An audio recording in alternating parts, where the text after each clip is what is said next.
Voilà, tout le monde est là. Je suis ravi de pouvoir ouvrir cette table ronde, particulièrement ravi et reconnaissant à l'égard de celles qui vont y parler, dans la mesure où ça fait finalement très longtemps que je les ai contactées. Euh, bon, comme tout le monde de ce colloque, évidemment, ça a été reporté, et puis une table ronde sous le format que l'on va connaître, c'est évidemment pas une table ronde où l'on est autour d'une table, même pas ronde. Mais on va faire au mieux et je me réjouis de pouvoir l'animer. Euh, L'idée était effectivement, et avait germé dès qu'on avait commencé à parler de ce colloque avec Marie-Pierre et Marie-André, l'idée était à un moment de véritablement donner, ou plutôt laisser la parole à des professionnels. On a commencé par là avec Rachel Bédard, et quelque part on voulait finir par là avec cette table ronde. Et l'un des enjeux, si je puis dire, de cette table ronde était de parvenir à trouver des personnes qui soient euh, pas forcément dans la position, dans les positions où on les attendrait d'abord. Je veux dire, on a commencé avec une éditrice, membre d'un collectif d'éditrices, et puis là, on va avoir quelqu'un qui s'occupe d'une association d'éditeurs, quelqu'un qui est une libraire, quelqu'un qui est une déléguée commerciale, quelqu'un qui s'occupe des relations publiques. Donc, on va être dans dans différents secteurs, parfois dans des secteurs dont on parle beaucoup moins, et surtout des secteurs dont on entend beaucoup moins, où on entend beaucoup moins la parole des actrices. C'est vraiment vers là que on voulait aller. Alors, je ne vais pas parler longtemps, je vais très vite laisser la parole à mes invités, que je vais tutoyer tous les quatre, puisque j'en tutoie trois sur les quatre jusqu'à présent. Alors, on va aller jusqu'au bout. Kim, si ça te convient. Et alors, je vais les présenter très très rapidement, et vraiment très rapidement, volontairement, parce que je vais leur demander ensuite de revenir sur leur parcours chacune, et donc elles vont avoir l'occasion je dirais, d'apporter les nuances et d'être beaucoup plus complètes sur ce qu'elles ont fait, sur ce qu'elles font maintenant. Alors, je vous les présente, alors c'est par ordre de la façon dont je les vois sur mon écran, je ne sais pas si ça correspond à la façon dont vous les voyez, mais c'est d'abord Karine, donc Karine Vachon, qui est directrice générale de l'ANEL. Alors, je vous avais prévenu, c'est extrêmement rapide pour la présentation. Marie-Hélène Vaugeois, propriétaire de la librairie Vaugeois. Sandrine Donkers, déléguée commerciale et coordinatrice chez Druide Édition et Antidote. Et enfin, Kim Leblanc, attachée de presse chez le MEAC, d'ailleurs pas seulement chez le MEAC, elle pourra nous expliquer tout ça. Alors, la première question que je voudrais leur poser, ça va les amener à revenir donc dans leur propre expérience. Je leur demanderais bien par où elles ont commencé, comment est-ce qu'elles sont entrées dans le monde du livre, est-ce qu'elles y sont nées, c'est vrai pour certains, ou certaines, comment est-ce qu'elles y sont abouties, par quel chemin plus ou moins étrange ou plus ou moins direct. Si l'on commençait par Sandrine, peux-tu commencer si tu veux? Alors, j'ai sorti mon CV parce que Oui. j'ai essayé de retracer un peu mon parcours. Alors, j'ai commencé, ça ne me rajeunit pas, il y a 30 ans, jour pour jour. J'ai étudié en littérature et j'ai eu des menus jobs, comme on dit, et je suis arrivée en librairie, à la librairie du Charme, qui était à la place Versailles à l'époque. Et à vrai dire, je suis arrivée à la librairie parce que avant, je travaillais chez Benetton, dans un magasin de vêtements. Et puis, dans ce centre d'achat-là, il y avait une librairie. Et comme j'étudiais en littérature, ben, mon but, c'était de travailler en librairie. Premièrement, pour avoir les livres moins chers, ça a aidé aussi. Et aussi pour rencontrer le milieu du livre. Et à un moment donné, il y avait les représentants qui arrivaient en librairie. Et je regardais ce métier-là, puis ça avait l'air vraiment, vraiment intéressant. Et je posais la question à un représentant qui travaillait chez des médias à l'époque. J'ai demandé comment c'est arrivé, tout ça. Ben, il dit, si ça t'intéresse, écoute, je vais commencer à passer le mot. Et à vrai dire, moi, je n'avais jamais pensé à ce métier-là parce que mon but, moi, en étudiant en littérature, c'était d'enseigner. Mais j'étais un peu découragée à l'époque parce que j'avais passé plusieurs entrevues et tout ça. Et puis, ça ne fonctionnait pas. C'était vraiment le milieu au cégep, c'était vraiment contingenté et tout ça. Et je voulais absolument travailler. Et il y a Éditions françaises qui sont venues me chercher. J'avais 26 ans à l'époque. Et puis, je ne savais pas conduire du tout. Il a fallu que j'apprenne à conduire et tout. Et puis, Éditions françaises, ben, ils avaient Larousse, les presses universitaires de France, École des loisirs et Québec-Amérique. Et ils m'ont engagée aussi parce que j'avais étudié la littérature québécoise, parce que Québec-Amérique arrivait aux éditions françaises. Grosso modo, Éditions françaises ferment leurs portes. Et ça faisait partie d'un gros groupe qui s'appelait Sogides, où il y avait Éditions françaises et puis ADP. Et ils m'avaient demandé si je voulais travailler chez ADP quand les éditions françaises ont fermé. Et par une chance incroyable, Hachette est venu me chercher. Et j'ai commencé à travailler avec Hachette. Et après, Québec-Amérique sont revenus me chercher parce que j'avais travaillé avec eux aux éditions françaises. Québec-Amérique, après, l'équipe avec qui j'avais travaillé 10 ans de temps, une partie de l'équipe sont partis. Ils ont fondé les éditions Druide. Alors, ils sont partis. Moi, 10 ans, bon, comme tout changement et tout ça, l'équipe a commencé à se disperser un peu. Et Caroline Jamet, qui voulait fonder les éditions La Presse et qui voulait remonter le commercial aux éditions La Presse, est venue me chercher. Et après, Caroline Jamet est partie à Radio-Canada. Et là, je me suis retrouvée avec une nouvelle équipe, un nouveau patron, et puis j'ai eu une abolition de poste.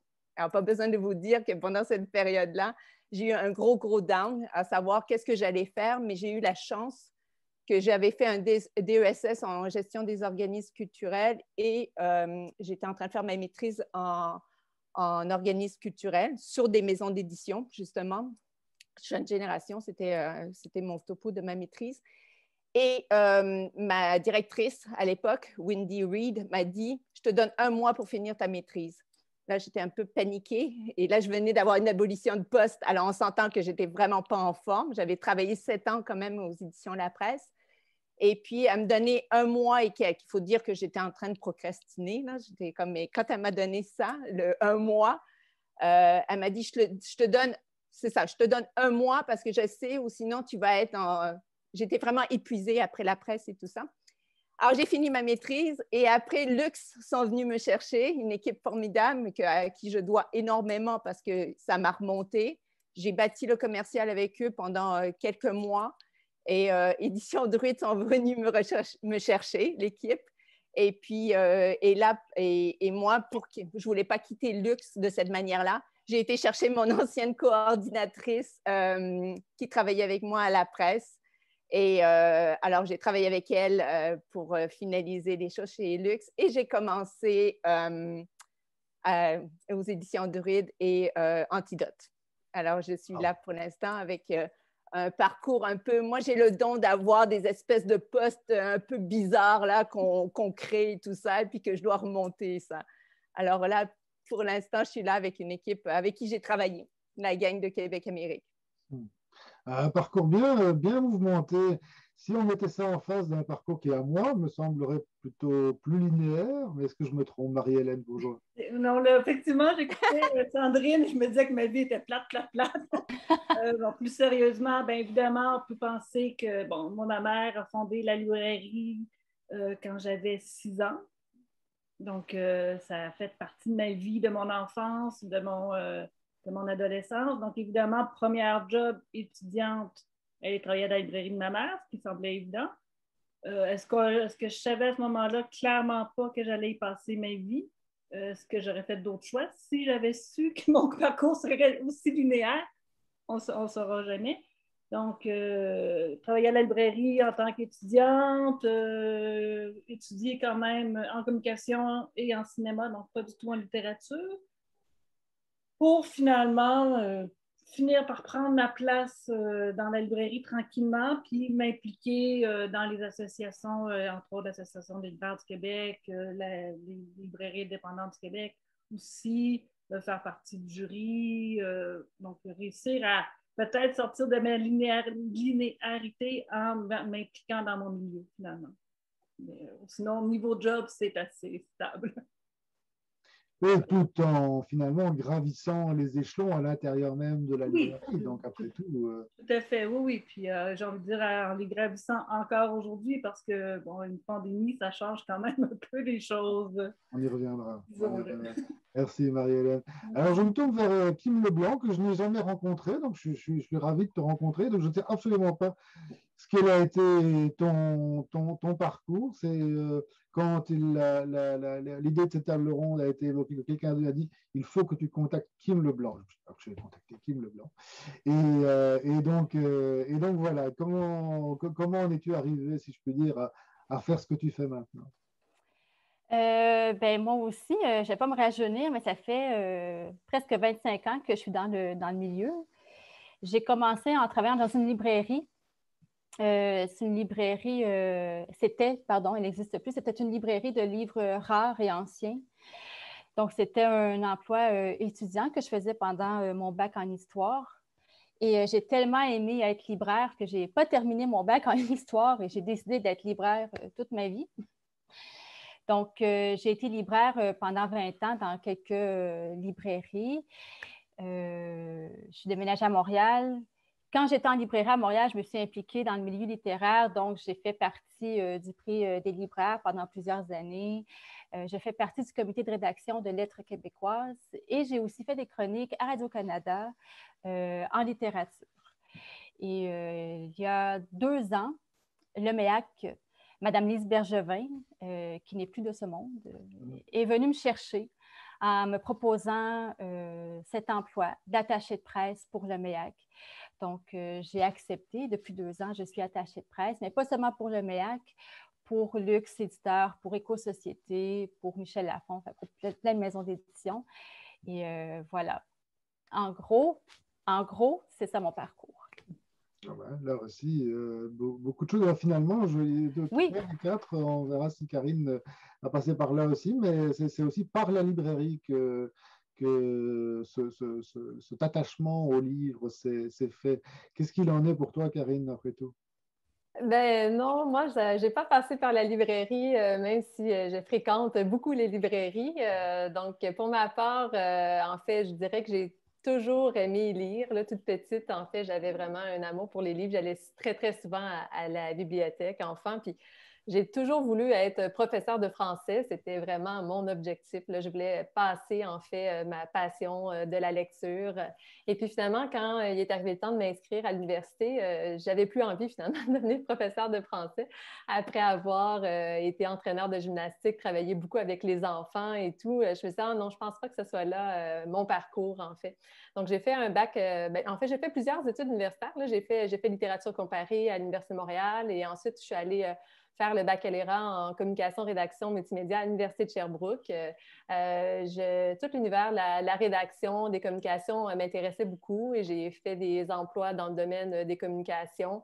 J'ai travaillé dans des organismes à but non lucratif, à l'Université de Sherbrooke aussi, dans le domaine des communications, registrariat, aussi en publicité. J'ai aussi fait un passage en publicité dans les boîtes de communication aussi.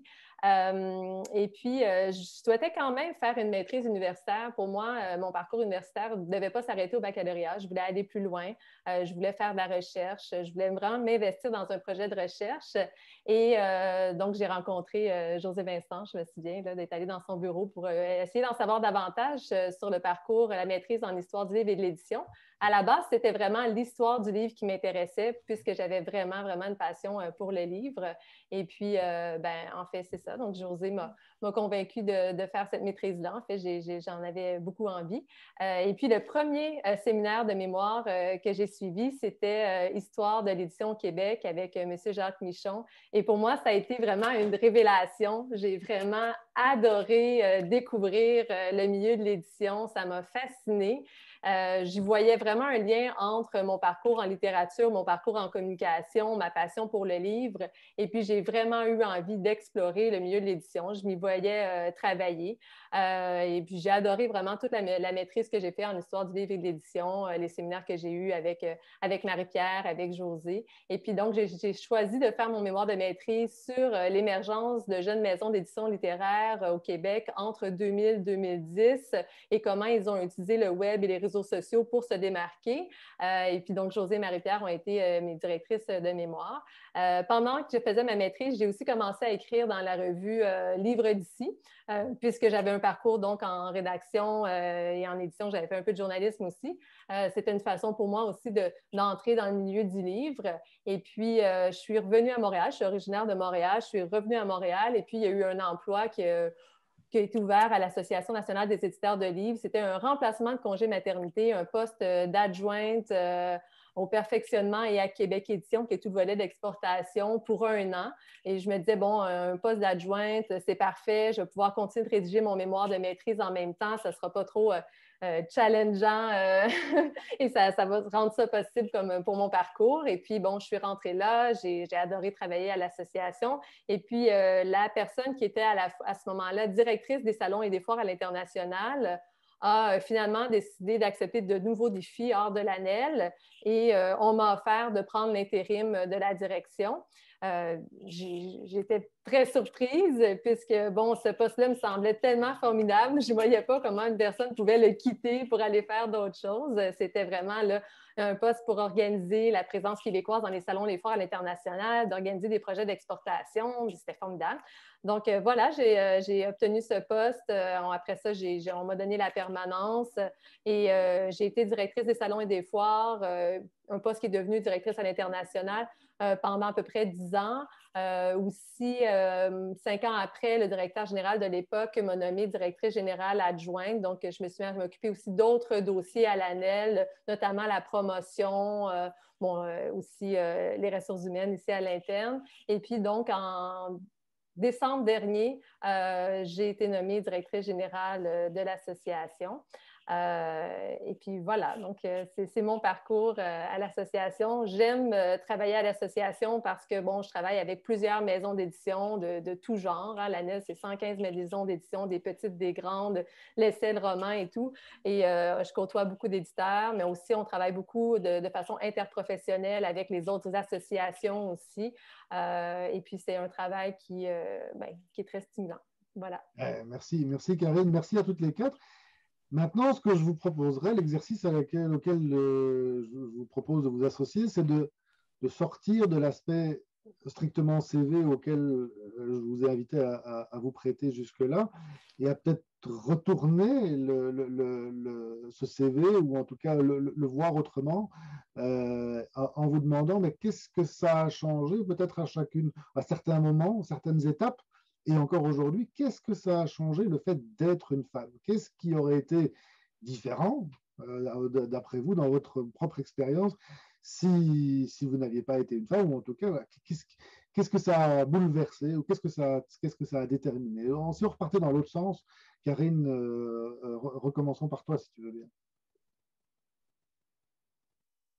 Remets ton micro. Voilà, merci. J'ai beaucoup réfléchi à cette question-là, puis je trouve que c'est quand même difficile d'y répondre, en fait, bon, parce que ayant toujours été une femme dans un milieu professionnel, je ne sais pas, en fait, je trouve difficile d'y répondre, mais en fait, ce que j'ai trouvé le plus difficile, en fait, c'est d'être une femme jeune arrivée à un poste de direction. Moi, c'est ça qui a été vraiment... j'ai été nommée directrice des salons et des foires, je n'avais pas encore 30 ans, et puis on me faisait toujours le commentaire à savoir que j'étais jeune, et et je me disais, bon, si j'étais un homme, est-ce qu'on me ferait toujours ce commentaire-là? Je ne sais pas, j'avais de la difficulté à le voir aussi.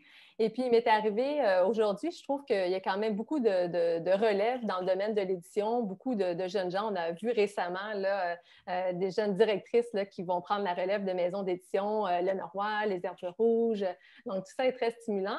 Mais là, si on remonte à 10 ans, dans le milieu du livre, de façon générale, la relève n'était pas tout à fait ancrée, tout à fait arrivée. Et je côtoyais vraiment beaucoup d'hommes aussi sur des comités.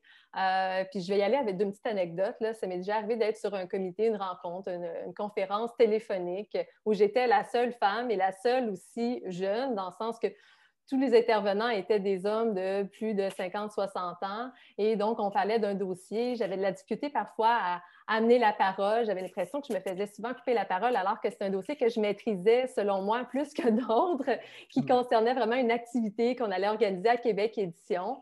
Et une fois la rencontre terminée, 2-3 jours plus tard, on reçoit le compte-rendu de cette rencontre-là.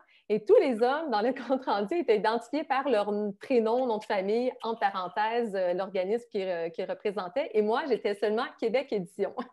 Mon nom n'était pas là. Et puis, en plus, à la toute fin, là, mon nom était là et on avait mis coordonnatrice plutôt que directrice des salons et des foires. Donc, j'avais été un peu, bon, atteinte dans mon orgueil, évidemment, mais j'avais été un peu froissée là, du fait, justement, tu sais, qu'on ne reconnaisse pas d'une part, bon, ma présence, mon nom et tout. Et j'ai toujours eu l'impression que c'était lié au fait que j'étais la seule femme sur cette table ronde-là, cet échange-là.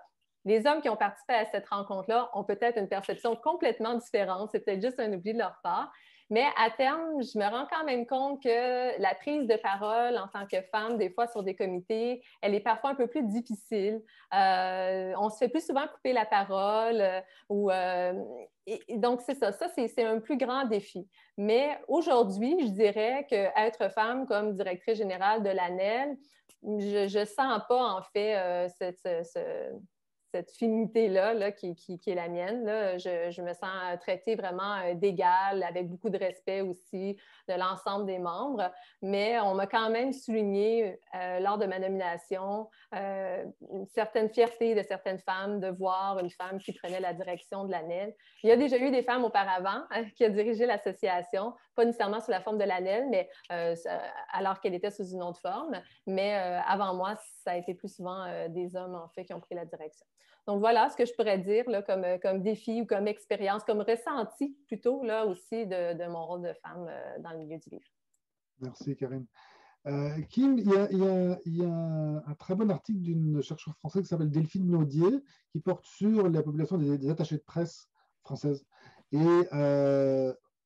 le terme est utilisé, elle en parle dans son introduction, le terme est utilisé au féminin, les attachés de presse, parce que la profession est presque, pour ce qui est de la France, l'article date d'il y a une dizaine d'années peut-être, presque exclusivement féminin.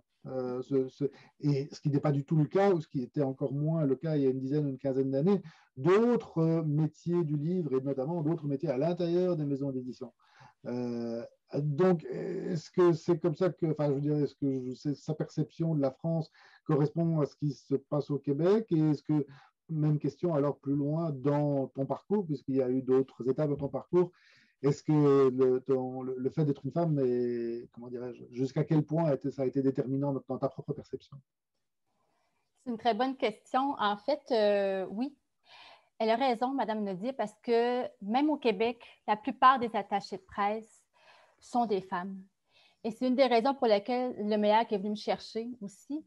Donc, d'être une femme, dans ce cas-ci, c'est un peu avoir la qualité de ses défauts, je dirais, parce qu'on est venu me chercher pas tant sur mon expérience comme attachée de presse, parce que j'avais juste été, c'est pas ça que je veux dire, mais j'avais été libraire. Je n'avais pas d'autre expérience, à part être chroniqueuse à Radio-Canada, ici et là.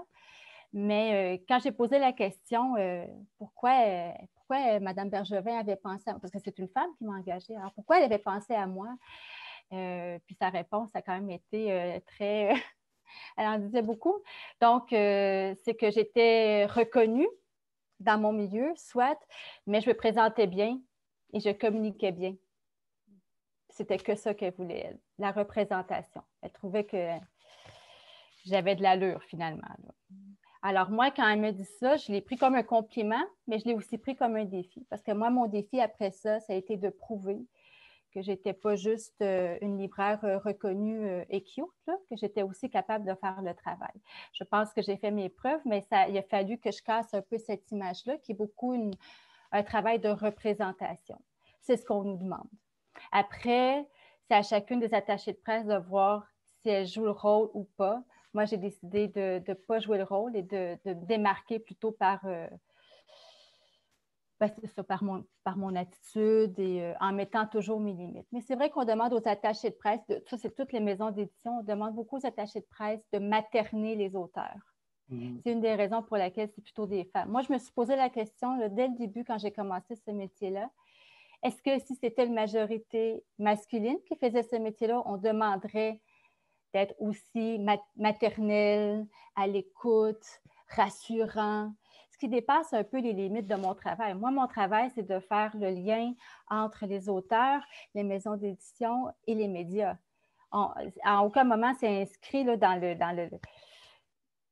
les grandes lignes de ce métier-là, de materner, rassurer, écouter à toute heure du jour et de la nuit les auteurs qui sont si insécures, les éditeurs qui sont si insécures. Et pourtant, ça fait partie de mon métier.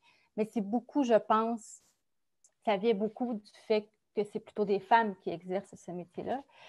Et puis, c'est comme ça, même en France. Ça doit être encore plus exigeant en France, j'ai envie de dire, là, qu'au Québec.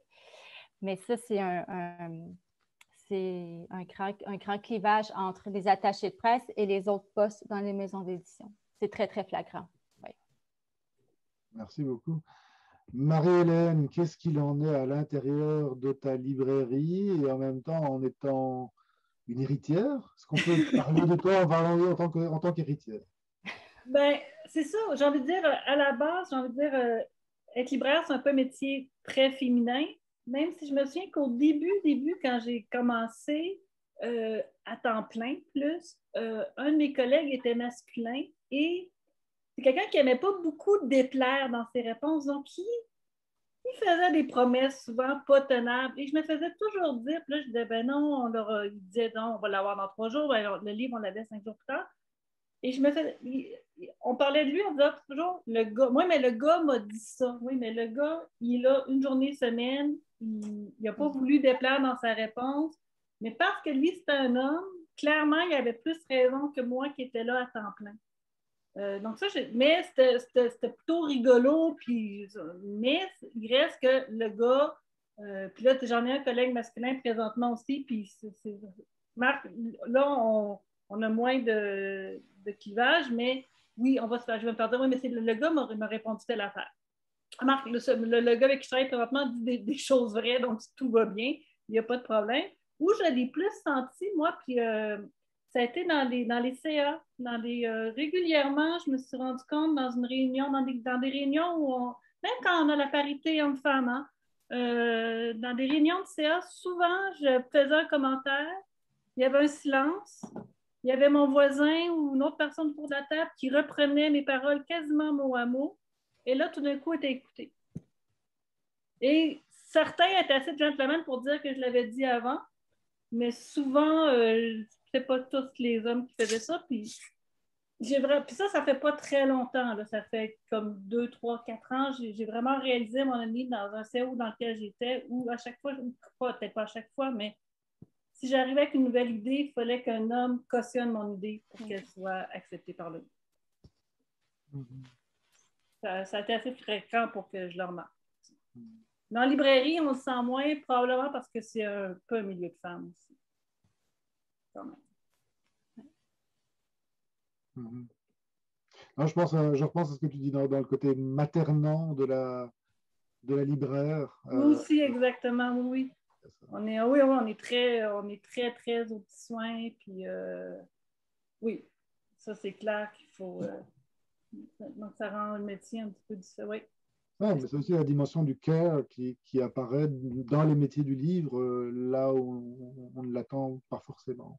Ce qui a fait aussi probablement que le métier de libraire, comme ce métier plus féminin qu'à une certaine époque éditeur, comme disait Karine, avec les nouvelles éditrices, ça change présentement.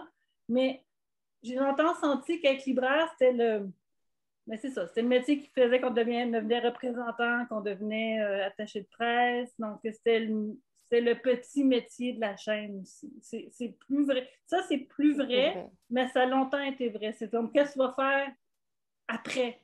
Tu ne peux pas rester libraire. Là. Ou moi, ça devenait acceptable parce que là, j'étais l'héritière, donc là, ça allait, mais sinon, vouloir s'élever, c'était pas rester libraire. C'est un tremplin et le fait que ça mène à quelque chose, et je dis ça parce que je me permets, j'ai eu le même vécu par la librairie et c'est effectivement le même sentiment que tu passes de là et tu vas vers autre chose, mais le fait de le maintenir dans le monde du livre, il y a certainement un lien et nécessairement un lien entre cette représentation plus féminine du métier et cette dimension de tremplin vers autre chose. C'est juste, des fois, je me rappelle, Karine en a un peu parlé, moi, j'avais excessivement hâte d'avoir 40 ans parce que j'étais tannée de me faire dire, mais qu'est-ce que tu vas faire quand tu vas être adulte? Quand tu auras fini tes études, alors j'avais fini mes études, alors j'avais... Mais clairement, pour les gens, c'était pas suffisant. T'sais. Puis là, je me disais, au moins quand j'aurai 40, ils vont me voir comme une adulte, puis ils vont arrêter de me poser ce genre de questions-là. Mais ça a été très, très long qu'on accepte que c'était ça. En fait, je pense que longtemps, le libraire n'a pas été considéré comme un métier, mais justement comme un tremplin. Ou si on le restait, c'est parce qu'on était aussi femmes à la maison, puis on avait une petite jobine pour nous occuper en dehors de la maison de temps en temps. Heureusement, ça change, là, la perception du métier de libraire, mais ça a longtemps été ça. On va revenir dans un instant sur l'évolution des choses. Je veux donner la parole à Sandrine, qui a eu un parcours si mouvementé, et qui donc a eu certainement toutes sortes d'occasions de ressentir son statut de femme à l'intérieur de ce monde-là. Oui, c'est un parcours mouvementé, mais il y a toujours les liens avec les personnes. Hein. Ça, c'est important parce que, comme je dis, je retourne avec des gens que je travaille et tout. Alors, il y a comme, j'espère que ça va clore ce relais. Mais, alors moi, c'est ça, c'est un peu bizarre parce que j'ai pensé à mes premières années quand j'étais aux éditions françaises et je me rappelle quand on ma première entrevue avec eux, ça a été « Est-ce que tu veux des enfants ?» Et moi, ça m'avait comme choquée parce que j'ai dit, est-ce que je veux des enfants? Alors, j'étais devant la personne, j'ai dit, j'ai le choix, ou je te mens ou je te dis la vérité. Parce que j'ai 26 ans. Comment je peux te dire si je veux des enfants ou pas? Et peut-être j'en veux. Puis, quoi, si je te dis j'en veux, j'ai pas la job. Puis si je dis j'en veux pas, j'allais. Je trouvais ça déjà bizarre. Alors, ce que j'ai dit, écoute, je sais pas qu'est-ce que la vie me réserve. Et c'était ça. Et j'ai trouvé ça très difficile parce que pendant une période de temps, je me suis demandé si je voulais continuer dans ce milieu-là parce qu'il y avait une représentante. Il faut dire qu'à l'époque, les représentants, c'était beaucoup des hommes aussi. Mm-hmm. Et on en parlait, c'est des discussions que j'ai beaucoup des fois avec les gens qui ont connu cette époque-là. C'était beaucoup, j'allais dire, macho aussi parce que dans les soirées et tout, il y avait beaucoup d'alcool aussi. Il y avait... Dans les salons, il y avait de l'alcool. Dans les soirées, il y avait beaucoup d'alcool et tout ça. Et quand on est jeune et quand on arrive du milieu de la librairie, premièrement, on n'en revient pas qu'il y a tout cet argent-là. Quand nous, libraires, on n'est pas tellement payés. Et ça, c'est un peu fou. Et alors, c'est ça. Alors, la première question, c'est est-ce que tu veux avoir des enfants? Et je me rappelle aussi que j'étais dans une soirée, une grande, grande soirée. Et à un moment donné, j'étais partie chercher à manger. Je reviens à mon siège et la personne me dit, mais tu peux t'asseoir sur mes genoux. Sauf que j'avais la chance que le grand PDG était là. Et puis là, il a dit à la personne, toi, il faut que je te parle. Alors pour moi, c'était dur. Et puis, il a fallu que je me fasse une carapace. Vraiment une carapace parce que tout le long de mon cheminement, et c'est pour ça que j'ai fait des études au HEC, parce que j'étais tannée qu'on me dise comment ça se fait qu'elle a un poste de direction et tout ça. Alors, j'ai fait le HEC pour avoir ce diplôme-là.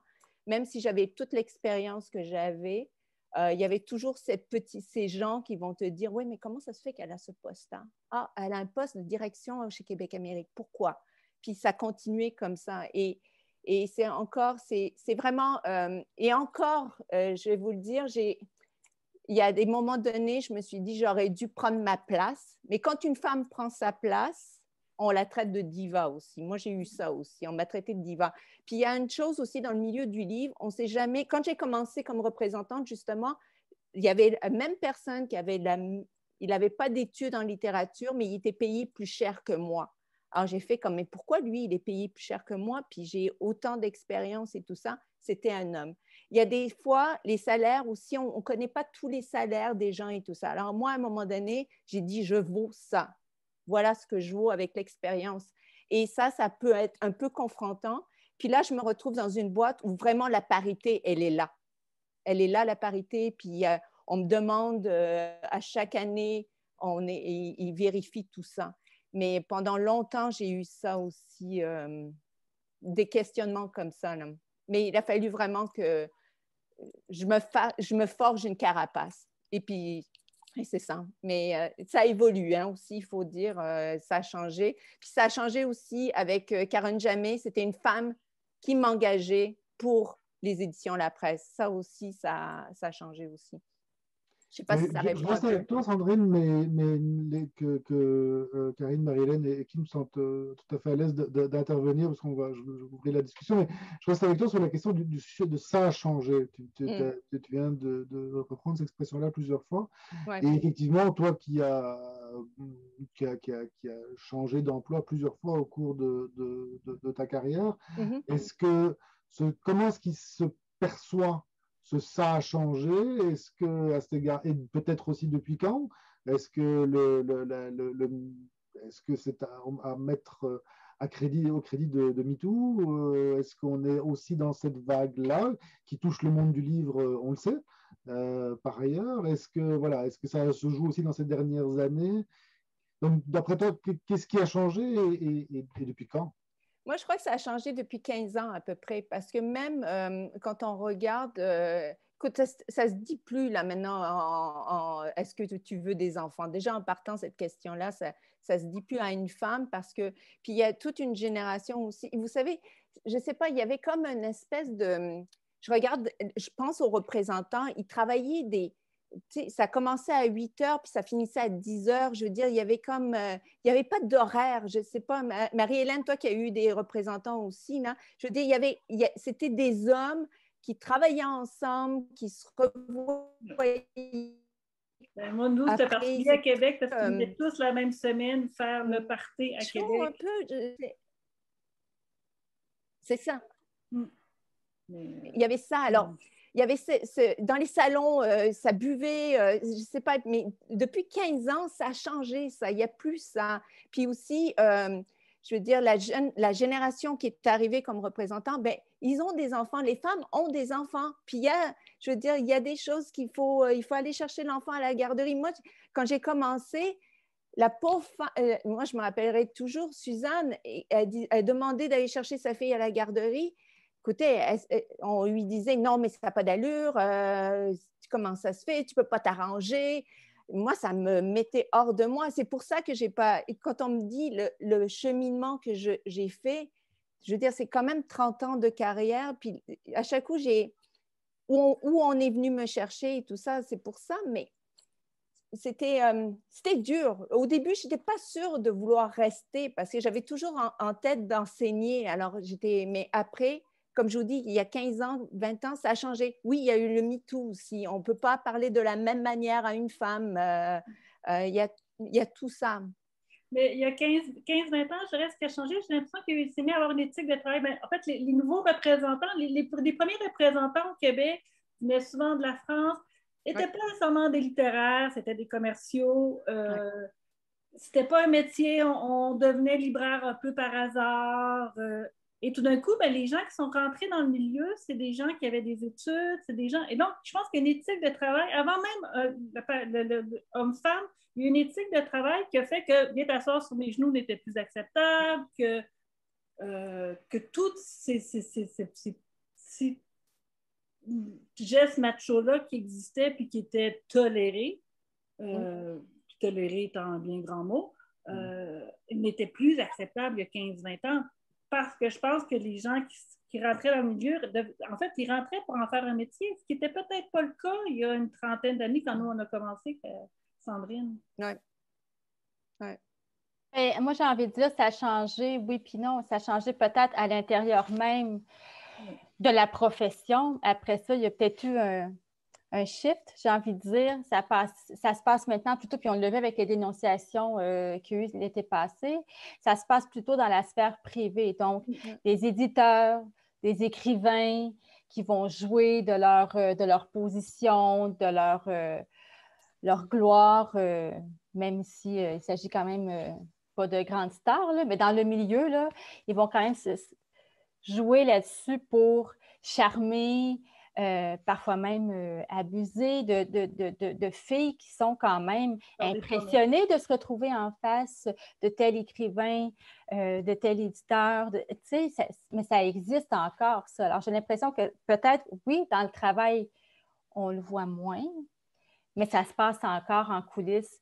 Sous la couverture. Ça se passe sous la couverture, effectivement, sous la couverture. Et ça se passe pas avec des personnes de 50 ans et plus nécessairement. Hein? Tu sais, le machisme, là, on a l'impression souvent que c'est très gros, que c'est tiré à gros traits, là, mais ce n'est pas toujours le cas. Mais ça existe encore. Et c'est ça je pense que présentement, il y a un changement qui s'opère et on va voir les conséquences de ce schisme-là qu'il y a eu l'été passé avec les années à venir. On l'a vu, entre autres, avec les Herbes rouges, avec le Norois. Je ne suis pas convaincue que ça soit si innocent que ça comme choix de mettre des jeunes femmes à la tête de ces maisons d'édition-là. J'ai l'impression qu'il y a d'autres maisons d'édition qui vont le faire aussi. Et d'ailleurs, moi, en tant qu'attachée de presse, je le vois parce que maintenant, il y a des éditeurs qui, avant de publier un auteur, ça fait pas longtemps, là, ça fait quelques mois, qui vont parler d'éthique avec l'auteur. Parce qu'un auteur qui a des comportements déplacés, et on le voit encore cette semaine avec un auteur dont je ne nommerai pas, mais qui fait manchette dans les médias, ça met... Tu sais, là, le livre, c'est une chaîne. Hein? S'il y a un auteur qu'on lui reproche quelque chose qu'il a fait derrière la porte, bien là, c'est tout le monde qui en souffre. C'est l'éditeur, c'est les libraires qui ne peuvent plus mettre son livre, c'est les attachés de presse qui doivent se débrouiller avec ça. Donc, il y a tout un système qui est en train de se mettre en place à la source chez l'éditeur pour s'assurer le plus possible qu'il y a des auteurs qui agissent décemment, s'il vous plaît, tu sais. Nous, à l'ANEL, on a beaucoup réfléchi à ces questions-là de prévention du harcèlement. On s'est mobilisé assez rapidement l'été passé, en fait, à former un comité d'éditrices. On a une dizaine d'éditrices. Je participe à ce comité-là avec une collègue ici à l'ANEL aussi, où on réfléchit aux actions que l'association peut faire, en fait, en termes comme je disais, de prévention, de sensibilisation. Donc, on a mis à jour le code d'éthique de l'ANEL avec vraiment là, différentes valeurs, différentes façons de faire qui sont très précisées là-dedans. On a mis en place des ressources pour les victimes. On fait de la formation et tout ça. Puis je vous dirais que si ça, c'est possible au sein de l'association en ce moment, c'est parce qu'il y a de plus en plus d'éditrices qui s'engagent aussi dans les différents comités puis qui s'engagent aussi dans les associations. Moi, ça fait pas aussi longtemps que vous là, que je suis dans le milieu du livre. Là, ça fait 11 ans maintenant. Puis quand je suis arrivée, il y a 11 ans, il y avait très peu de femmes qui étaient élues au conseil d'administration de l'ANEL. Puis il y avait beaucoup plus d'hommes aussi qui étaient sur les différents comités de travail. Et aujourd'hui, il y a plus de femmes que d'hommes au conseil d'administration de l'ANEL et ça développe des nouvelles sensibilités, et ce qui fait en sorte qu'on développe différentes réflexions. Puis la création de ce comité-là spécial sur la prévention du harcèlement, c'est une des conséquences du fait qu'il y ait des femmes qui soient engagées à l'ANEL puis qui aient envie de voir les choses changer. Puis, il y a une belle ouverture, là, je dirais aussi, de la part de l'ensemble du milieu à réfléchir ensemble à ces questions-là de harcèlement, chez les hommes autant que chez les femmes aussi. Puis ça, c'est pour moi un signe d'une évolution, là, cette place-là des femmes dans les conseils d'administration, l'engagement, le rôle qu'ils prennent. Nous, on a différents comités à l'ANEL, puis il y a beaucoup de femmes maintenant qui les président aussi. Ce que je constate, c'est que les femmes qui président les comités sont aussi très, très engagées. Ils vont mettre vraiment beaucoup de temps puis d'engagement. Et c'est beau à voir, en fait, cette relève-là aussi qui prend sa place. Puis, en fait, c'est le visage de l'édition qui change peu à peu aussi. Les femmes, des fois, font preuve de beaucoup de patience aussi. Dans le milieu, ils vont accepter des fois d'avoir commencé à la base aussi, d'accepter avec un poste justement d'adjoint ou, tu sais, des fois, il y a des gens qui ont des maîtrises, des doctorats là, qui vont accepter vraiment des postes de base avec des salaires justement qui ne sont pas si importants, puis qui se laissent le temps de monter dans les échelons, de faire leur place et tout. Et ça, je trouve que c'est encore le cas aujourd'hui, là, assez féminin, là, comme attitude. Là. Bon, il y a beaucoup d'hommes ici qui ont peut-être aussi passé par ces échelons-là, mais ça, même si les choses changent, c'est quelque chose qui demeure quand même. Là. Ouais. Merci beaucoup à toutes les quatre. J'avais encore une question sur la dernière année, la pandémie. Ça va peut-être revenir au fur et à mesure au fil de la discussion, mais je voudrais bien ouvrir la parole. Alors, est-ce qu'on va dire encore ouvrir la parole à la salle? Je ne sais plus si on peut vraiment dire ça. Tout le monde étant chacun chez soi, mais ce serait l'occasion pour tout le monde de pouvoir bah, continuer à poser des questions à nos quatre invités, et peut-être réagir à ce qui s'est dit au cours des derniers 3 quarts d'heure. Ne vous sentez pas obligé d'utiliser la petite main. Si vous levez une main, je le verrai très bien.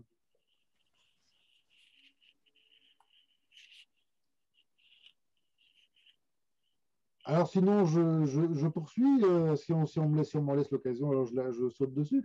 Je poursuis justement sur cette dernière idée que je voulais vous soumettre à toutes les quatre.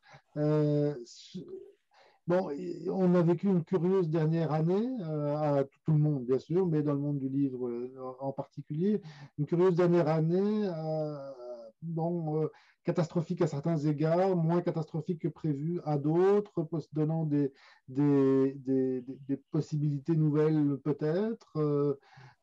Comment est-ce que vous avez finalement vécu cela dans votre environnement respectif? Si Marie-Hélène, veux-tu commencer peut-être?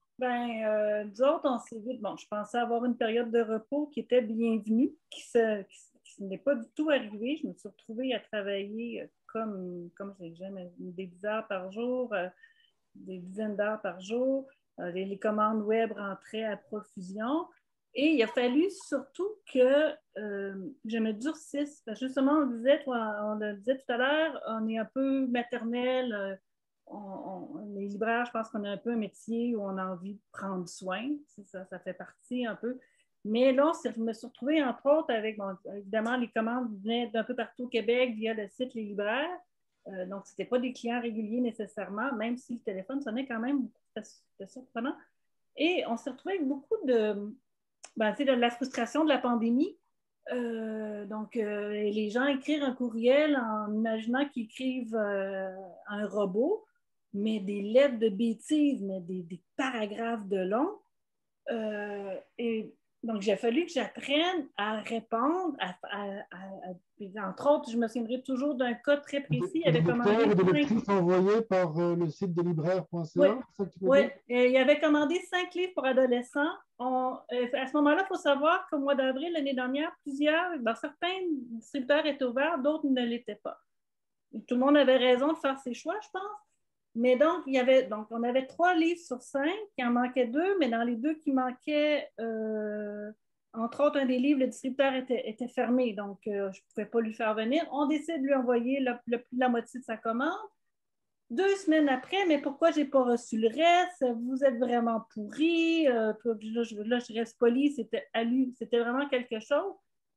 Et je savais que un des distributeurs qui manquait le livre allait réouvrir le surlendemain de sa lettre de bêtises. Donc, prendre le temps de lui répondre point par point. J'avais appris d'ailleurs, je restais libraire, donc je terminais mes courriels par prenez soin de vous, ce qui faisait changer totalement le ton de la réponse des clients. Mais là, il a fallu que j'apprenne à rester poli, mais ferme, puis dire, écoutez, là, je peux annuler votre commande, telle librairie a les 2 livres que vous voulez, mais d'un autre côté, ils vont peut-être prendre une semaine pour vous répondre, et moi, je vous dis que dans une semaine et demie, vous allez avoir vos livres. Mais j'ai vraiment appris à être concise, à être ferme, et ça m'a énormément servi. En effet, aujourd'hui, je suis très contente d'avoir vécu ça, mais bon, Sandrine a vécu quand même une de mes crises au mois de mai. Merci, Sandrine. C'est un peu des explications, ça, parce que non, il y a eu un moment où, en fait, au début, j'avais évidemment mis les autres employés sur la PCU, donc j'étais un peu toute seule. Heureusement, je leur avais payé du temps d'avance, donc ils sont quand même venus m'aider, mais ça a été quelque chose. Là. On a fait, mon mois d'avril est à peu près pareil, 2020 est à peu près pareil que le mois d'avril 2019, mais en ayant des portes closes. Donc, ça vous donne une idée. Puis là, à ce moment-là, on n'avait pas le droit de faire de quête à la porte. Donc, j'avais quelqu'un qui venait chercher les commandes qui partaient à Québec la journée même. Donc, 80% de mes commandes étaient servies en moins de 12 heures, ce qui était quand même assez fantastique. Mes marges du soir, moi, dépendaient des livraisons que je pouvais faire à pied dans mon quartier. Mais oui, c'était du 5-6 jours semaine, plus le stress des gens, et là, j'arrivais chez nous, mais il fallait encore que je réfléchisse à d'autres choses, mais comment je vais régler tel problème. Ça fait énormément d'ajustements. Aujourd'hui, tout va super bien, mais pour donner une idée, là, les 2 derniers mois à Québec, on était en zone rouge foncée et j'ai plus mis personne en PCU ou en arrêt de travail parce que je sais très bien maintenant que même si on est fermé, on a autant de...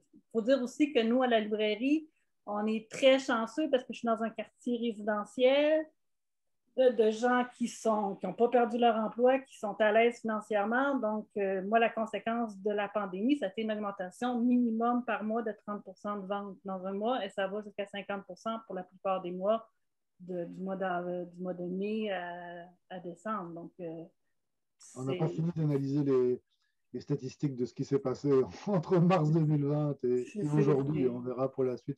Ouais. Sandrine, puisque Marie-Hélène t'a interpellée d'une certaine manière, remercier, ça avait l'air d'être entre les deux. Ben moi, je trouve ça un peu difficile, la pandémie, je vais vous avouer franchement, parce que d'habitude, je suis sur la route, alors je rencontre les libraires et tout, puis le but d'avoir pris ce poste-là, c'est pour remonter le commercial. Et moi, ce que j'ai peur à l'avenir, c'est que ce que j'ai sous mon aile 2 représentants que je ne sais absolument pas ce qu'ils font, ou presque, parce que je ne les ai pas devant moi. Puis quand j'ai eu ce poste-là, ben, ils sont sur c'est ça, je ne peux pas voir leur travail physique, ce qu'ils font. Alors, c'est un peu difficile ce côté-là. Et puis, ce que je me rends compte, c'est que j'ai peur que dans certaines maisons d'édition, etc., distributeurs, qu'on dise, bah oui, mais maintenant, vous n'êtes plus obligé de faire autant de routes. Tout peut se faire par Zoom avec les libraires et tout ça. Alors, ça, c'est un côté que je crois que le métier de représentant va peut-être un peu changer ce côté-là, de peut-être plus aller en Abitibi ou en auto et puis tout ça. En tout cas, c'est un peu... ça me fait un peu peur. Alors, je ne sais pas. Pour moi, de notre côté, Druide, ça ne changera pas, je ne crois pas, mais déjà, j'ai comme entendu dire que ça allait changer. Moi, je trouve ça difficile parce que le contact physique, même si je parle à Marie-Hélène au téléphone, au Zoom et tout ça, ce n'est pas la même chose qu'un côté physique quand tu parles one-on-one et tout ça. Alors, ça, c'est un peu plus difficile. Ça, la pandémie et moi, on ne fait pas... c'est pas très génial, en tout cas. J'imagine que c'est la même chose pour toi. Je voyais, j'étais en librairie il y a quelques jours et je voyais tout le monde masqué évidemment. Je voyais une représentante qui était là avec la libraire et la discussion sur évidemment chacun des titres et puis les difficultés de trucs Excel. Enfin, on voyait à quel point il y avait aussi exactement ce dont tu parles, quoi. À quel point tout ça, ça repose sur un contact interpersonnel très très très très direct et très très très proche. Oh oui, carrément. Pardon, vas-y. Oui, puis c'est ça. Puis... pour toi? Pardon? Termine, Sandrine, je ne veux pas te couper. Ben, c'est ça, puis je sais que dans mon équipe, je sais qu'il y a des représentants qui adorent juste envoyer le bon de commande, puis les argumentaires, puis pas parler aux libraires. Et ça, pour moi, c'est inconcevable. Alors, moi, j'ai été engagée justement pour leur apprendre à travailler un peu plus le livre, la manière de le travailler. Et là, je me retrouve en pandémie, puis je ne peux pas faire de route avec eux. Et puis, moi, je connais tous les libraires à travers le Québec, au complet. Alors, ils ne peuvent pas trop me dire « Oui, mais tel libraire, il ne voulait pas en avoir ou quoi que ce soit. » Je prends le téléphone puis j'appelle le libraire. Je veux dire, tu sais. Alors, il y a ce côté-là aussi de former une nouvelle équipe parce que là aussi, ils ne me connaissent pas. Parce que là, je suis arrivée en pleine pandémie, ils ne me connaissent pas. Il faut que je fasse aussi attention parce qu'ils sont là depuis longtemps. Alors, c'est tout un défi. Je crois que c'est mon plus gros défi, c'est celui-là, à vrai dire. Comment, parce que aussi où je suis, il y a un pôle, il y a Antidote. Il faut pas, c'est le logiciel que tout le monde a. Et puis tout d'un coup, il y a eu une maison d'édition qui est arrivée chez Druide. Alors ça, c'est vraiment différent. Alors, et puis ces représentants-là, ils n'étaient pas habitués, ou il y a peut-être une représentante sur 3, je crois, ou en tout cas, ils ne savaient pas vraiment. Le livre, pour eux, c'était nouveau. Et je comprends. Puis le travail d'Antidote, c'est énorme. C'est énormément de travail. Alors, c'est ça. Autant moi, je dois apprendre du côté Antidote, autant eux, je suis en train de leur donner des outils de travail pour le livre. Alors, et en pandémie, ben, c'est vraiment difficile. Le bon côté des choses, c'est que ça achève. Enfin, on espère. Oui. On espère. Kim, alors comment est-ce qu'on est encore, comment est-ce qu'on est attaché de presse en temps de pandémie? Comment est-ce qu'on fait ça? J'ai l'impression que les attachés de presse de toutes les maisons d'édition, vraiment, c'est le poste dans la chaîne du livre qui a subi le plus de vagues parce que, ben, au début, il n'y avait plus de sorties de livres. Hein, la pandémie est arrivée au mois de mars. Il y avait des sorties de livres de prévues en avril. Ça a complètement arrêté. Donc, le travail que j'avais commencé à faire, là, je parlais pour moi, le travail que j'avais commencé à faire, j'ai dû le défaire parce qu'il n'y avait plus de sorties. Dans les médias aussi, je veux dire, je ne sais pas s'il y a des gens ici qui travaillent dans les médias, mais sinon, ça a été tout un changement parce qu'ils ont coupé des postes parfois jusqu'à 60%. Donc, par exemple, au Devoir, il n'y a plus de chroniqueurs. Ils ont enlevé 5 pages du cahier lire. Ça veut dire que moi, comme attachée de presse, si on enlève des chroniqueurs et des pages dans un cahier art et culture, ça veut dire que moi, sur des titres que je dois travailler, bien, il y en a peut-être la moitié qui vont tomber dans l'oubli parce qu'il n'y a pas la place. Donc, c'est vraiment très... Même chose en radio. En radio, ils ont coupé des chroniques. Donc, déjà, faire parler du livre dans les médias, c'est difficile. Mais en temps de pandémie, c'est devenu encore plus difficile. Donc, c'est un plus grand défi. Et donc, comme attaché de presse, là, c'est quelque chose. Là. Mais on s'adapte. Ce qui est intéressant, c'est que je n'ai jamais autant parlé à des journalistes. Ça a vraiment créé un sentiment de communauté. Tu sais, maintenant, on travaille ensemble. C'est difficile pour les journalistes, c'est difficile pour les attachés de presse, mais là, on se parle, puis ça a créé une ambiance un peu plus, bizarrement, j'ai envie de dire, une ambiance plus chaleureuse et légère, dans le sens qu'on a tous compris que nous, on ne changeait pas des vies et qu'on allait travailler dans le plaisir et dans la compréhension aussi. C'est la même chose du côté des auteurs. Il y a beaucoup de... La plupart, j'ai envie de dire, la plupart des auteurs comprennent la situation. Et encore là, hein, tantôt je disais le côté maternel de rassurer, d'expliquer, c'est pas les éditeurs qui font ça, c'est les attachés de presse. Donc ça, on le fait encore plus que jamais, mais tout le monde comprend la situation, donc c'est quand même pas si mal. Mais il y a des postes d'attachés de presse qui ont été coupés. Moi, entre autres, j'ai travaillé à l'interne chez le MEAC. Mon poste a été coupé, donc j'ai dû m'adapter. Alors, je travaille encore avec le MEAC, mais en externe. Parce qu'ils ne vont pas couper des postes de directeur ou tout ça. Là. C'est vraiment les attachés de presse qui payent le prix. Et souvent, ils vont faire le choix aussi, les plus petites maisons d'édition vont faire le choix de demander à une éditrice de faire autant que possible les relations avec les médias. Ce n'est pas toujours gagnant, là, mais c'est les attachés de presse qui ont subi le plus, je pense, les aléas de la pandémie. Oui. Donc, le métier le plus féminin qui a écopé le plus. C'est vrai, c'est le métier le plus féminin qui a écopé le plus, effectivement. Donc, même moi, je suis dans une position où je dois repenser. Toutes les attachés de presse que je connais, il y en a beaucoup je veux dire, des vieilles attachés de presse, des attachés de presse qui sont là depuis plus longtemps, qui ont fait le choix de partir à la retraite. Il y en a beaucoup, beaucoup.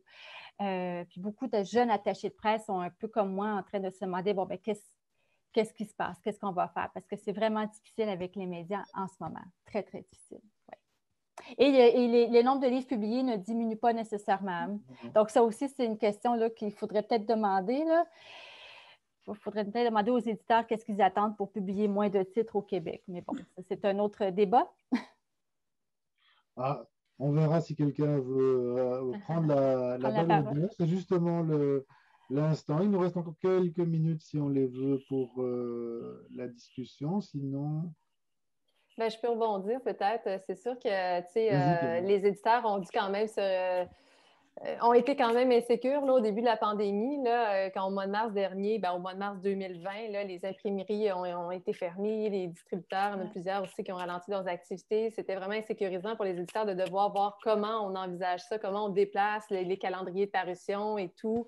Fait que c'est sûr qu'au sein de l'association, nous aussi, on a un travail rassurant à faire auprès des membres, d'essayer de les accompagner, à comprendre les réalités, essayer de comprendre le marché, les mettre en relation avec des libraires. Nous, on a fait des visioconférences une fois par mois où on a invité, par exemple, des libraires qui viennent nous parler de leur réalité, comment ça se passe sur le terrain, comment on peut mieux travailler ensemble dans le contexte difficile comme ça. Après ça, essayer de mieux comprendre aussi les programmes d'aide gouvernementaux qui ont été lancés pour soutenir l'industrie. C'est quoi les programmes, comment on peut y avoir accès, qu'est-ce qui aide les éditeurs. Après ça, nous, à l'association, on fait un travail de représentation aussi auprès du gouvernement pour s'assurer que ces programmes-là soutiennent de meilleure façon possible l'industrie du livre. À terme, c'est sûr que notre industrie a été finalement moins touchée que d'autres industries culturelles. C'est quand même rassurant de voir que les gens se sont retournés vers le livre et ont lu pendant la pandémie. Puis les données qu'on a obtenues donc, de la BTLF, par exemple, démontrent que les ventes de livres ont été supérieures là, en 2020 par rapport à 2019. Mais reste que tout n'est pas gagné. Il faut continuer de faire en sorte que le livre demeure finalement au centre des habitudes de consommation des gens aussi. Là, quand la pandémie va se terminer éventuellement, puis que toutes les autres industries culturelles vont repartir, qu'est-ce qui va arriver du livre? Est-ce que les gens vont le délaisser? Est-ce que les gens vont avoir développé des habitudes qu'ils vont garder? C'est ce qu'on souhaite. Puis il faut que tout le monde travaille ensemble aussi à cette promotion du livre-là. Mais c'est ce qu'on fait aussi. Là. Vous avez vu des campagnes de promotion qui ont cours en ce moment. Là. On a la campagne Joli Québécois là, qui est lancée là, dans le cadre de la relance des industries culturelles. Et c'est important de le faire. C'est important de le faire aussi collectivement. On a la chance d'avoir un milieu du livre qui se tient, qui est déchiré sur certains dossiers politiques aussi des fois, mais sur plusieurs égards, là, il y a une belle solidarité aussi dans le milieu. Merci beaucoup. Merci beaucoup. Pardon de ne pas t'avoir passé la parole, c'est parce que tu avais disparu en bas à droite de mon écran Zoom. Et donc, du coup, voilà. J'ai trois questions. Alors, José d'abord. Oui, merci pour vos interventions. C'est vraiment passionnant de vous entendre. J'aimerais savoir ce que vous pensez des jeunes femmes qui entrent dans le milieu du livre en ce moment. Vous savez, il y a vraiment un mouvement de relève. On a justement, ça a été évoqué, des jeunes éditrices qui prennent la place de vieux éditeurs. Mais je pense que c'est également en librairie. On voit de plus en plus de femmes. Est-ce que ces jeunes femmes font les choses différemment de la façon dont vous-même avez fait les choses? Sentez-vous une différence? Que ce soit dans l'attitude, dans la façon d'occuper dans les fonctions, dans leur profil. Donc, j'aimerais vous entendre à ce sujet-là. J'aimerais savoir également, vous, comment vous vous positionnez par rapport à ces jeunes femmes? Vous sentez-vous le besoin de les materner? Êtes-vous pleine d'admiration? Êtes-vous envieuse? J'aimerais vous entendre à ce sujet-là. Moi, j'utiliserais plutôt le mot inspiré. Je trouve ça très inspirant de voir ces jeunes-là. Moi, je parlais plutôt du côté de la librairie parce que je reste une libraire dans l'âme, mais je m'intéresse beaucoup à ce qui se passe du côté des librairies. Donc, il y a beaucoup de librairies qui ont ouvert et qui ouvrent, qui vont ouvrir, qui sont gérées par des jeunes femmes ou qui appartiennent à des jeunes femmes, entre autres la librairie Le Guélion. Il y en a quelques-unes qui ont ouvert 2-3 mois là, qui appartiennent à des jeunes femmes. Puis je trouve ça super. Pour avoir rencontré ces jeunes femmes-là, je trouve que c'est des filles qui sont allumées, qui sont passionnées et qui sont de la génération de ces filles-là qui ne s'en laissent pas imposer, qui ont participé au mouvement de dénonciation aussi cet été et qui ont envie de travailler avec les hommes et de... C'est pas compétitif, c'est pas... Au contraire, peut-être que je mets des lunettes roses, là. Mais moi, ça me fait vraiment plaisir de voir ça. Parce que c'est ça, c'est des femmes qui savent dans quoi elles s'embarquent aussi. C'est pas... c'est des femmes éclairées, là. Je trouve ça très, très inspirant. Vraiment. Ouais. Oui, effectivement. Moi, j'ai beaucoup d'admiration pour les éditrices là, que je côtoie ici à l'ANEL, qui arrivent aussi avec toute leur personnalité, qui sont très solidaires les unes des autres. Je pense qu'elles font un travail extraordinaire là, en entrant comme ça dans le milieu du livre. C'est sûr qu'il y a différents parcours. Hein. Il y en a qui vont créer leur propre maison d'édition. Il y en a qui donc, prennent la relève aussi d'une maison d'édition. Ce sont des parcours différents qui font en sorte aussi qu'on s'affirme différemment, soit dans la continuité, soit en apportant quelque chose de nouveau. Donc, je peux difficilement parler d'un discours ou d'un parcours d'éditrice, mais cette place-là, elle est bienvenue. Et puis, c'est ça, la solidarité, c'est aussi le partage d'expériences. Les gens ont tendance à échanger, à se partager des connaissances, des compétences, des contacts aussi, parce que le milieu du livre, c'est aussi un milieu de contact. Là. Je pense à tous ceux qui font le développement international. Bon, c'est de développer un contact à l'international. Puis pour ça, les gens, ils sont quand même assez généreux dans leur partage d'expérience, dans leur partage de contacts.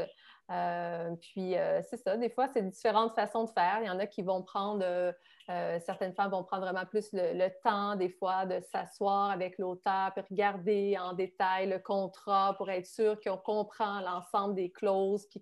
Donc ça, j'ai entendu certaines femmes, justement, qui avaient vraiment à cœur ces rencontres-là, qui sont sûrement difficiles en ce moment avec la COVID, là, mais de prendre le temps quand même là, d'amorcer une relation solide aussi avec les auteurs, peut-être certaines femmes le font différemment que leurs prédécesseurs éditeurs le faisaient aussi. Mais c'est un métier de passion hein, quand même, hein, le métier d'édition. Ouais. Donc voilà, elles y mettent tout leur cœur.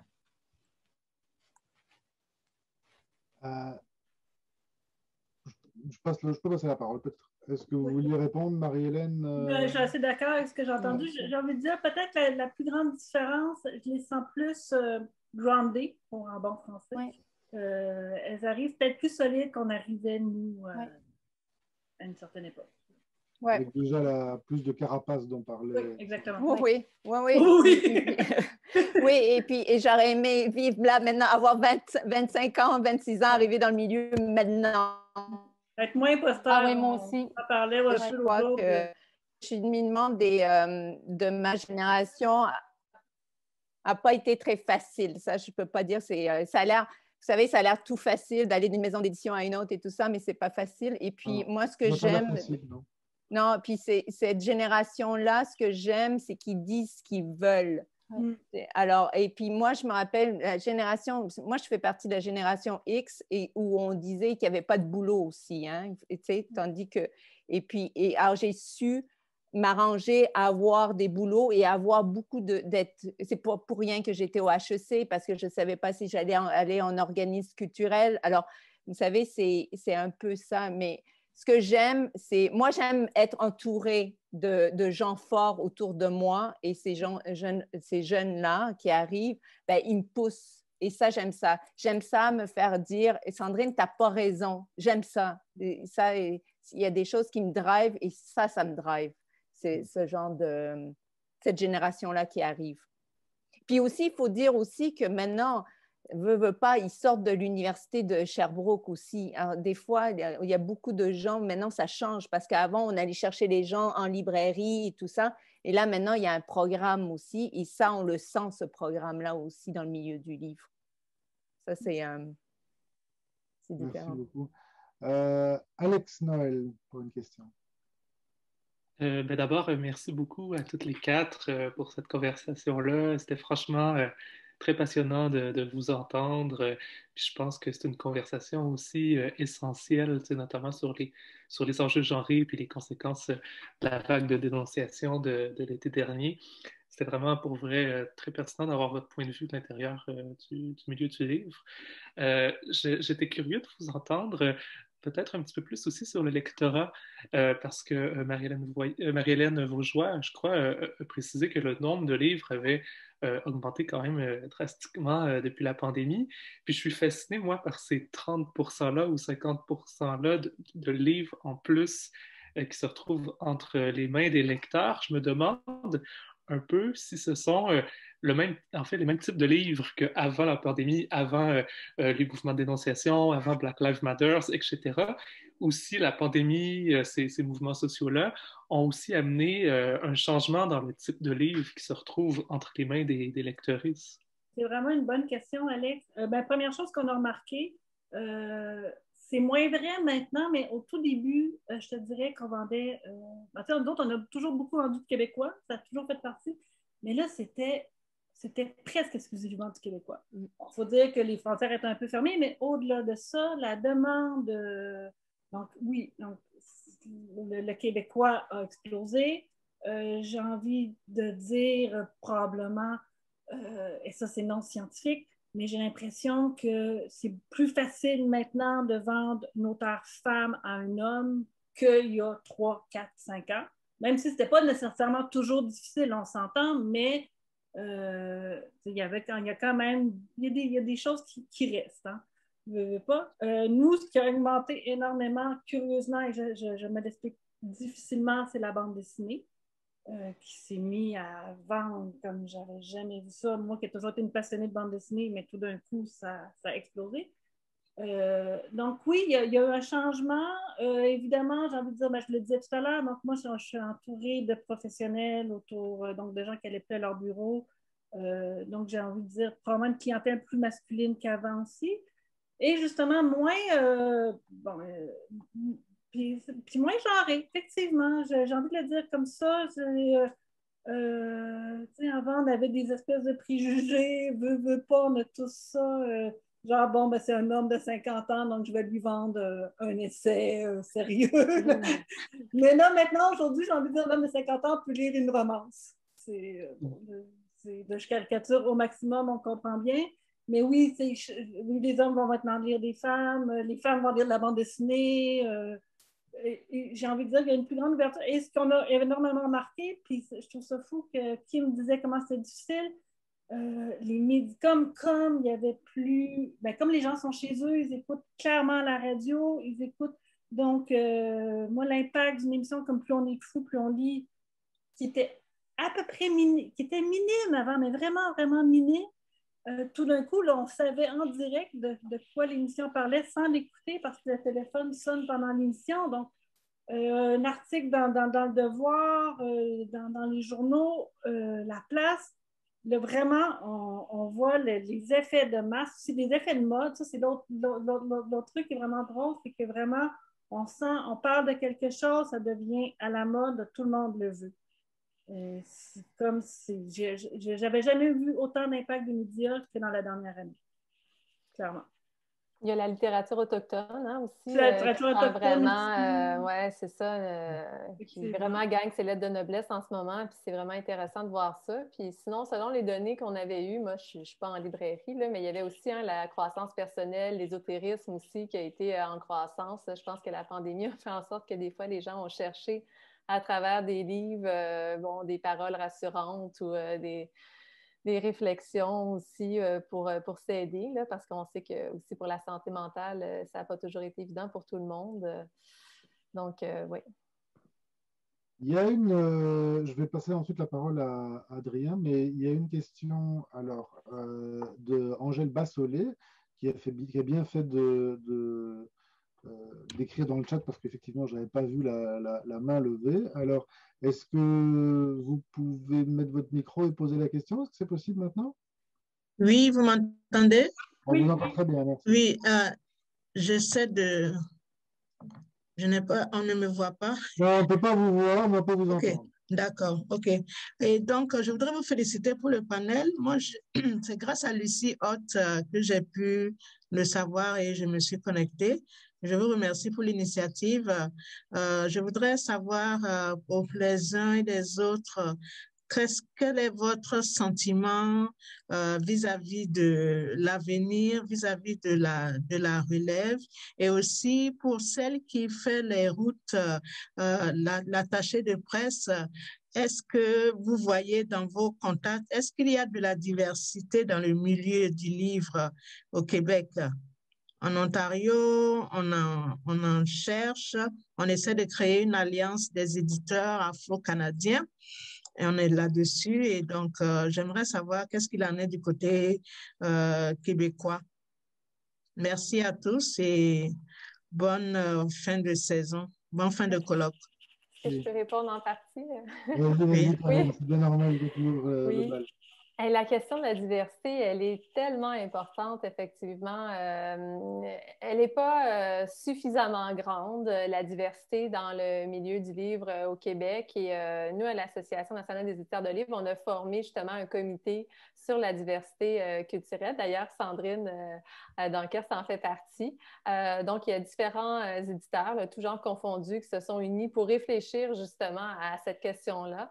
Puis, il y a deux axes de réflexion, à savoir comment on peut accueillir davantage la diversité dans les employés des maisons d'édition, comment on s'ouvre à cette diversité-là, puis qu'on fait en sorte que notre milieu est plus axé sur la diversité, mais comment aussi on peut publier davantage d'auteurs de la diversité. Comment on va à la rencontre des différentes communautés culturelles aussi. Donc, on sait qu'il y a certaines maisons d'édition qui sont déjà, qui ont des créneaux axés sur la diversité. Mémoire d'Encrier, par exemple, en est un. Et René Cet-Éloi participe d'ailleurs aux réflexions sur notre comité sur la diversité. Mais il y a beaucoup de maisons d'édition qui aimeraient davantage s'ouvrir à cette diversité-là, publier différentes voix. Et on veut organiser des activités pour permettre d'aller à la rencontre. Il y a aussi les partenaires subventionnaires qui sont sensibles à cette question-là de la diversité. Le Conseil des arts du Canada, depuis maintenant 2, 3, 4 ans, là, offre davantage de soutien pour les maisons d'édition qui ont un accent sur la diversité. Et plus récemment, il y a le Fonds du livre du Canada aussi qui a rendu plus facile l'accès au programme pour les maisons d'édition détenues par des éditeurs de la diversité. Donc ça, c'est très, très intéressant parce que ça va permettre justement à des gens de la diversité qui ouvrent une maison d'édition de se professionnaliser peut-être plus rapidement ou d'aller chercher des appuis pour se développer. Donc, c'est très positif. Puis, c'est sûr que ça se fait... Nous, on est toujours intéressés à l'ANEL à accueillir de nouvelles maisons d'édition et d'amener différentes voix, la diversité au sein de l'ANEL.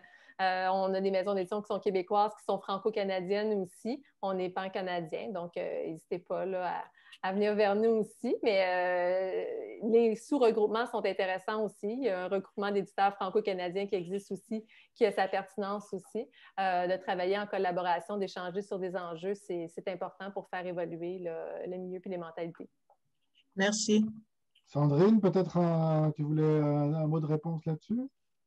Non, mais quand on parle, il y a vraiment, on parle de Mémoire d'Encrier, il y a Anne Norac aussi, qui est vraiment, c'est fascinant ce qu'ils font aussi. Alors, il y a vraiment une éclosion aussi. Puis, je sais que, comme je peux parler pour les éditions Druide, on essaye de voir qu'est-ce qu'on peut faire et tout ça. Alors, chaque maison d'édition est vraiment en train de travailler là-dessus. Puis, et c'est ça, on est en plein dans ce mouvement-là. Là, on est ouvert à ça et puis on est curieux et tout ça. Oui, c'est un peu... Merci. Merci. S'il n'y a pas d'autres questions, je remercie infiniment les 4 conférencières de cet après-midi, Marie-Hélène Vaugeois, Corinne Volkers, Kim Leblanc et Karine Vachon. Je leur suis encore une fois très, très reconnaissant et je passe le relais à Marie-André.